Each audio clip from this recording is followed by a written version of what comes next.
The year 2022. It's time to do my top 10 most anticipated games of 2022, and here's a bunch of screenshots of games that aren't actually getting on the list. That's probably pissing you off, so, oh well, I have weird taste, and this is a weird list with a weird order, and without further ado, let's just jump into it now.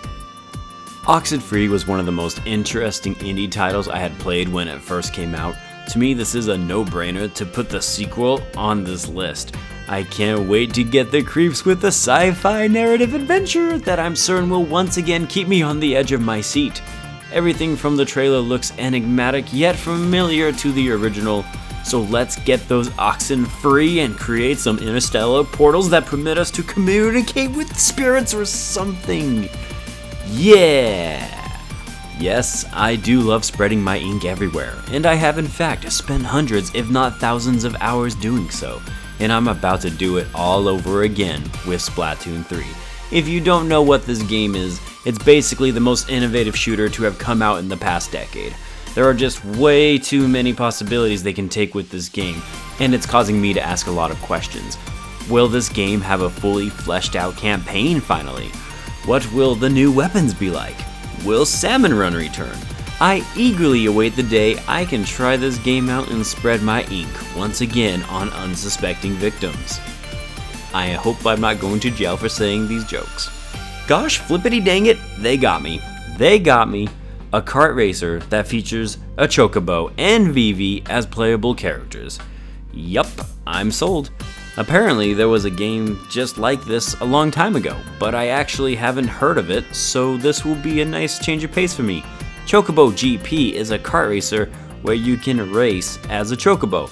That alone is enough to warrant a day one purchase for me, so I'm moving on to the next game now. I'm going to buy this game. It comes out soon, like March or something.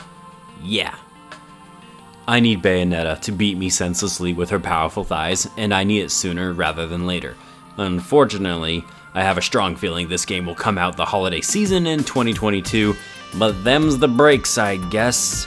This game is going to be amazing though.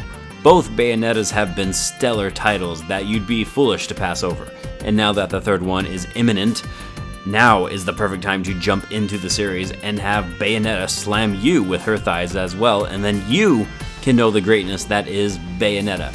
Bayonetta 3? Please come out, don't be delayed, just come out so we can all embrace you once again. Great series so far. I'm not going to talk about this one. Look, everyone is talking about it, so I don't think I need to. The Legend of Zelda Breath of the Wild 2, it looks good. It looks like a sequel, and it's a Zelda game. Okay, we all know it's going to be good, right? We're good. We're good. Even a bad Zelda game is still a good game in general, so yeah. We're moving on. Good grief, this is going to piss people off putting this ahead of Zelda, but I don't care one bit. Slime Rancher 2 looks amazing, and I can't wait to collect slime poop all over again. Slime Rancher 2 is going to come with a new story, new slimes, and hopefully a bunch of new and awesome ideas. I recently did a couple of videos on Slime Rancher for the Nintendo Switch, and they did really well for my channel, comparatively speaking. Now that the sequel is coming out in 2022, all I can say is Plorty Mick Plortface, this is going to be epic. Oh, and if I ever get the chance to name anything in this game, I am 100% going to call it Plorty Mick Plortface, so just so you know. A Plague Tale Innocence was so good. Now there's a sequel slated for 2022, and I pray that it happens. It's rare to find a game that focuses on stealth and also tells a compelling story, but that's exactly what A Plague Tale Innocence did. I refuse to watch anything more about this game other than what's on the screen here. I personally like going in as blind as possible, and if the game is half of the game the original was, it'll still be a good game. Please don't be delayed. Please don't be delayed. Please don't be delayed. I need this one. Please. Yeah, I'm a little surprised to see this so high on the list as well. This is the year of Final Fantasy, however, on my channel, and since I don't think Final Fantasy 16 is actually going to happen, you get this retelling of the original Final Fantasy. It's all updated for the next generation of gaming even. It looks like it's going to be another Souls-like game, and since Elden Ring is also coming out the same year and a month sooner, I don't think there's a lot of attention going towards this one in particular. But here you go, game! You piqued my interest, now please don't suck. Because I'm probably going to play Elden Ring 2, and you bet there's going to be comparisons made, whether I like it or not.